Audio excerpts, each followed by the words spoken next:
I'm handing my full-frame camera setup to a beginner, while OM Systems sent me over a Micro Four Thirds setup to take photos with. And in this video, we are going to be seeing who winds up getting the better shots.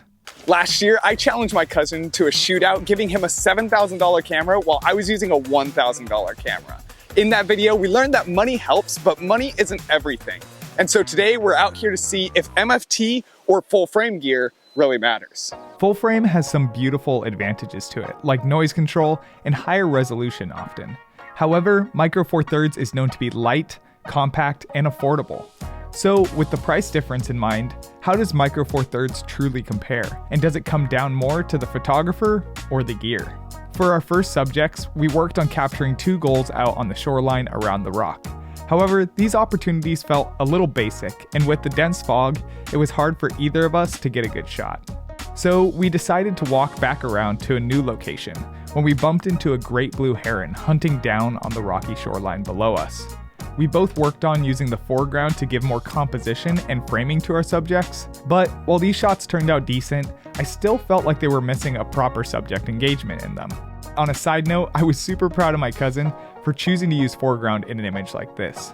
These were cool moments to watch and witness the great blue heron hunt.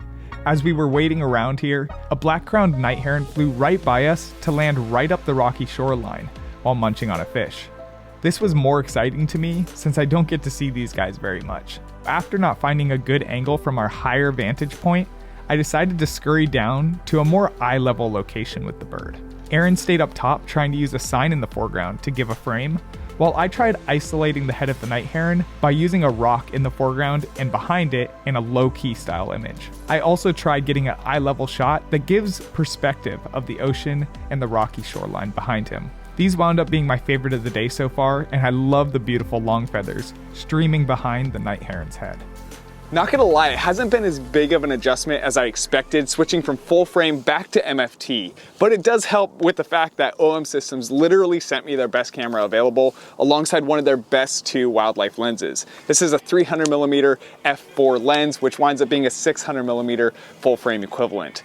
I'm not gonna lie though, one thing that I have been super impressed about with this camera is the image stabilization.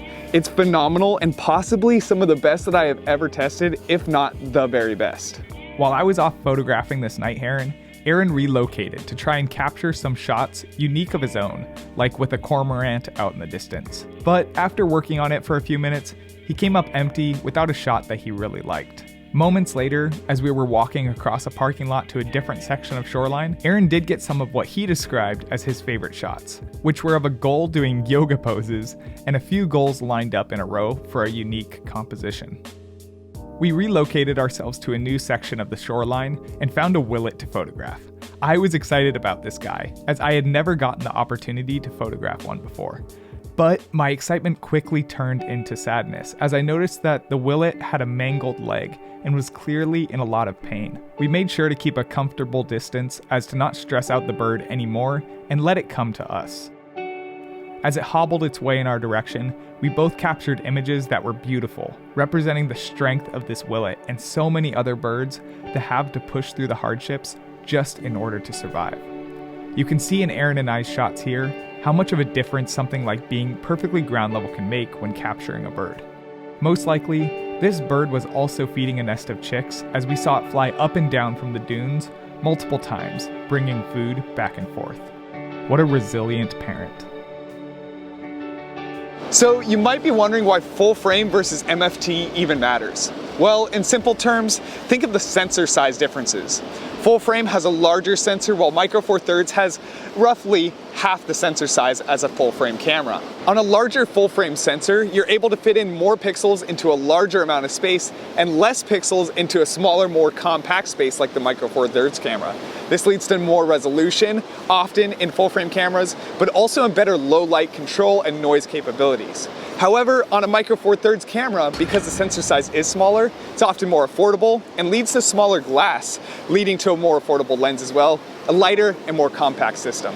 We found a flock of gulls at an inlet that we decided to sit down next to and photograph. Neither of us really wound up getting shots here we were fond of, as we felt like it was difficult to isolate subjects correctly, and we were running out of time to get to somewhere else we needed to be in our day.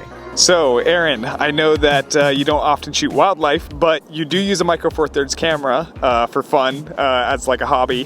What's the biggest difference you notice between using that full frame there and using something like your Micro Four Thirds?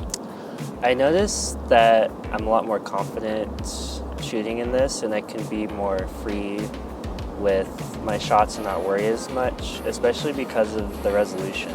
I know that's kind of a basic thing, but just having a much higher resolution lets me be more zoomed out, experiment more, knowing that in post we can just crop back in. Whereas with my Micro Four Thirds camera, I feel like I really got to nail the composition in the first place because there's just not as much resolution to work with. So that's mainly the thing, is just I feel more confident and I'm able to use that to my advantage. As we were walking back, we saw a great egret fighting the ocean tides in the foggy distance, and we both took shots at this majestic scene, wider and closer up. These wound up being our closing shots of the day, and we both enjoyed getting to see this scene take place in front of us. Super cool day. I'm really excited to get back to the office to check out our photos, compare them side by side. Huge thanks to OM Systems for sending over the gear for me to try out today. And if you want to see a much more detailed in comparison review of these images side by side, make sure to check out the end screen of this video. Now it's time to see what matters more, gear or experience. Check out this video here in the end screen to see the comparison of these images side by side and my final thoughts on them.